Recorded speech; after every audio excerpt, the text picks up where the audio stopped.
আমাকে অনেকেই একটা প্রশ্ন করেন যে দাঁতের চিকিৎসা এতটা ব্যয়বহুল করেন।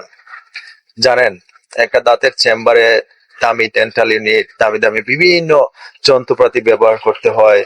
যন্ত্রপাতি আবার স্টেরিলাইজেশন করতে হয়। এখানে ক্লিনিক ভাড়া আছে, তারপর অ্যাসিস্ট্যান্টের বেতন আছে, ল্যাবের বিল আছে, বিভিন্ন ম্যাটেরিয়ালস ব্যবহার করা হয় সেগুলোর বিল আছে। সব মিলিয়ে হচ্ছে দাঁতের চিকিৎসার খরচটা একটু বেশি হয়। আবার দেখেন, যদি রুট ক্যানেল করতে হয় সেটাতে কয়েক ঘন্টা সময় লেগে যায় অথবা কয়েক দিন লেগে যেতে পারে। আবার ডেন্টিস্টকে হচ্ছে নতুন নতুন টেকনোলজির সাথে আপডেটেড রাখার জন্য প্রতিনিয়ত ট্রেনিং নিতে হয়। এইসব দিক বিবেচনা করেই দাঁতের চিকিৎসাটা ব্যয়বহুল। হ্যাঁ, আপনি যদি কম থাকতে দাঁতের চিকিৎসা নেন তাহলে হচ্ছে সেটা মোটেও ব্যয়বহুল না, খুব অল্প টাকায় আপনি চিকিৎসা করতে পারবেন। তাই নিয়মিত 6 মাস বিরতিতে আপনি ডেন্টিস্ট দেখান, তাহলে কম টাকায় আপনার চিকিৎসা নিতে পারবেন, এতটা ব্যয়বহুল হবে না।